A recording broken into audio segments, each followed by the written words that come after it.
The vigilante run from the diner after they were alerted by the sound of gunfire inside. Man, I'm tired of this goddamn news station. Will not be tolerated, and that the party responsible will be prosecuted. I'm just gonna turn this shit off.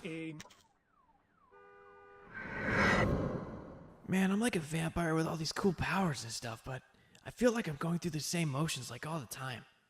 I need something new.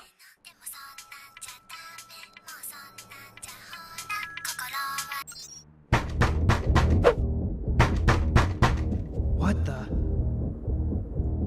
What's up, bud? Haven't seen you in a while. Guess what we're doing tonight? Some breaking news on the street. Oh boy. Thirsty to find out more. How about you? Huh? You're looking good. You're looking good. I haven't seen you in a while. Hey? Yeah. We'll catch up later. Let's get to it, though.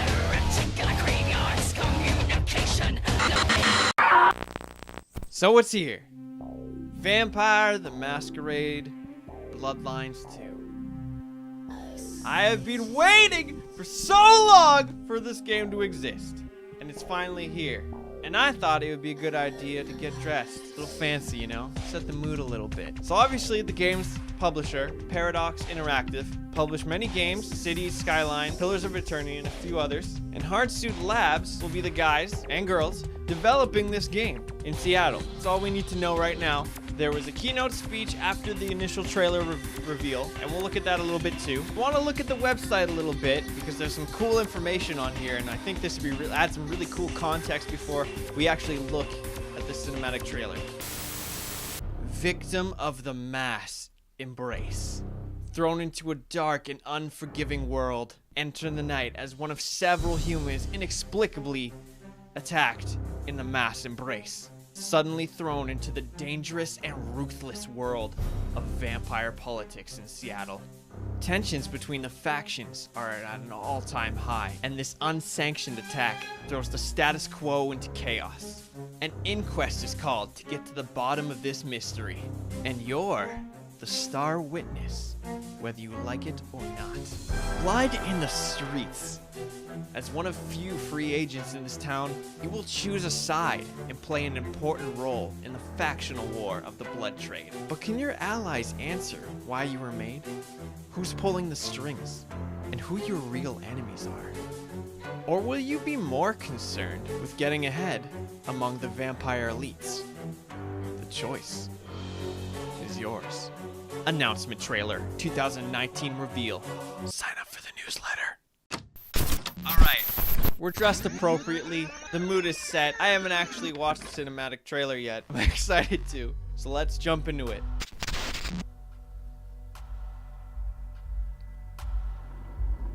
World of Darkness. Okay. Not actual gameplay. Obviously.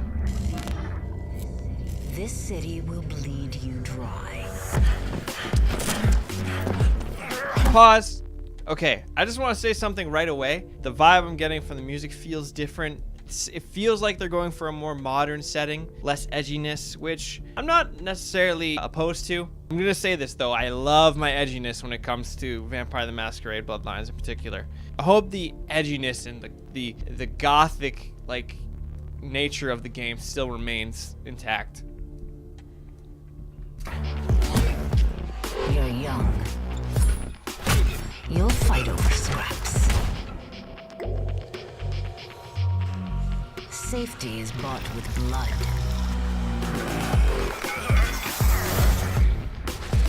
Yours. Pause again. Okay, I'm just saying this. I've seen melee weapons and abilities, but I haven't seen guns so far. So it might be guns, or maybe they're focusing on more of the fighting aspect, which, to be fair, makes sense to me. As a vampire, it doesn't really make sense that you would use guns to me anyways, because you're like a vampire, you're like super fast and stuff, right? Theirs.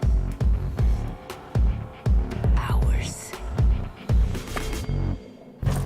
Make one mistake. Snap. Damn. Nosferatu. Here, no one's hands stay clean.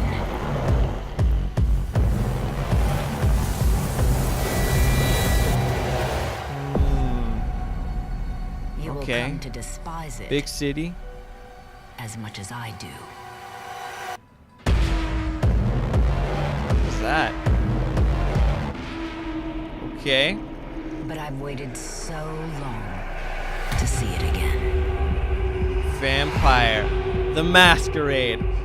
Bloodlines 2. Finally. Okay, couple things I noticed. Getting a different vibe overall. Might not be as edgy. I hope the edginess and the gothic undertones of the game still remain intact. No guns present in the cinematic trailer, so this might be a more melee. Abilities also are present in that, so I'm sure we'll see a lot of that. Again, like I said, guns really don't make sense for a vampire when you're lightning fast. Third thing I noticed kind of as the trailer went about, they definitely want to give you a sense of scale as to how big the world's going to be. Because you can see there are parts here where where you, the vampire, are scrapping in the streets and the alleys of Seattle, right? But also, if we look ahead, there's a scene where you and somebody else are in an apartment, in an apartment, presumably.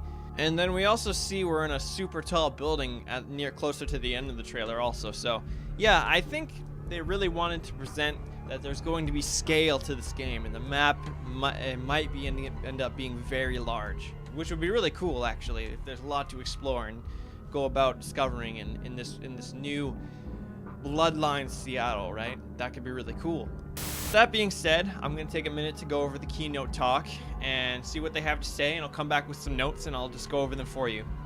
Alright, so basically this keynote talk could basically be summarized as meeting the team. They just want you to get a feel for who's going to be working on the game and who's involved with the game. First, we had Andy Kipling, who is the CEO and executive producer over at Hardsuit Labs.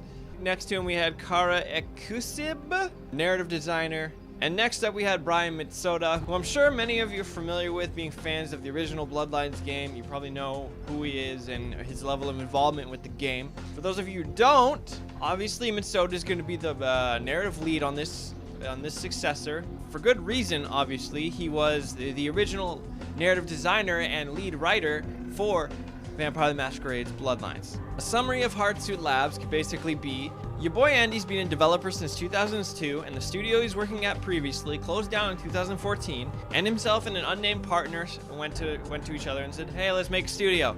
And they gave each other thumbs up. They handpicked 15 developers, and it was off to the races. Their goal is to make great games and become a great game development studio. How did they get involved with Bloodlines? Well, basically, Paradox Interactive announces their acquisition of the World of Darkness IP. The creative director at Hardsuit Labs busts into your boy Andy's office and says to him, tell Paradox we're gonna pitch them a game, whether they like it or not.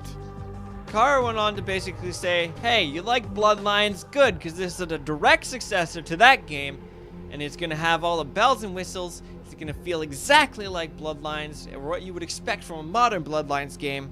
So yeah, thumbs up. Which basically means to me that you can expect all that dark and edginess that I expect out of a Bloodlines game, and you're gonna be in the thick of that as you learn to become an all-powerful vampire. Soda mentioned that it was really important to the team that they capture the feel of Bloodlines. They're really trying to let people know early on that this is going to be an awesome Bloodlines game and an awesome Bloodlines experience. It's based in Seattle this time, so we as the player will get to experience and explore Seattle under the Masquerade mythos, which would be really cool, I think. Karen mentioned that the combat this time around is going to be really scrappy and hands-on. That might translate to saying that the focus will be on melee this time, and I don't know, we'll see. Second on stage, we had Rachel Leiker, the lead UI and UX designer. Next to her, we had Christian Schluter. I'm really bad with names. Who is the lead producer at Paradox Interactive. And then we had Florian Schwarzer. Again, really bad with pronouncing these names. Who is the senior product manager at Paradox Interactive.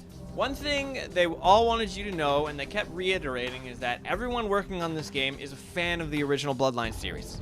Which is a good way to put the fans at ease, I personally think. because the cinematic trailer definitely has a bit of a different vibe, but that's not bad either. It's a new city, it's a new vampire lifestyle, but it's just different, and that might scare some fans of the series. Christian mentioned that they really want players to create their own story this time, and even more so than the first game perhaps. He even mentioned that what you were before as a human will impact the story. And his words specifically were creates a completely different story throughout the game. I'm not gonna hold them too strongly to that statement. You know, everyone's really excited about the reveal of the game, and obviously they're nervous on stage. You know, they're excited, they're just as excited as you are, but it's a reveal at the same time, so it is nerve-wracking. We'll see how things develop with the game, and we'll get a better feel for how this will go once the gameplay starts rolling out, which I hope is soon. Rachel in particular mentioned something I found actually super interesting. So, besides just the health you used to gain back previously from drinking blood, now blood carries an emotional flavor to it. Certain emotional flavors will enhance your abilities as a player, as a vampire. Some examples given were feeding on emotions like rage will help your combat abilities. Maybe you prefer desire or lust, and these will impact your social abilities in the game. You know, you are what you eat after all. Damn, that's a good line for explaining this mechanic. Someone use that in the PR, please. That's a good damn line for the PR. Anyways, that's basically everything you need to know about Vampire, the Masquerade, Bloodlines 2 at this point. Hope this was informative. Hope you enjoyed the video. Why don't you give that subscribe button a bite, huh? Like this video if you liked it. Dislike it if you thought it was trash. Alright, thank ya. Have a nice day.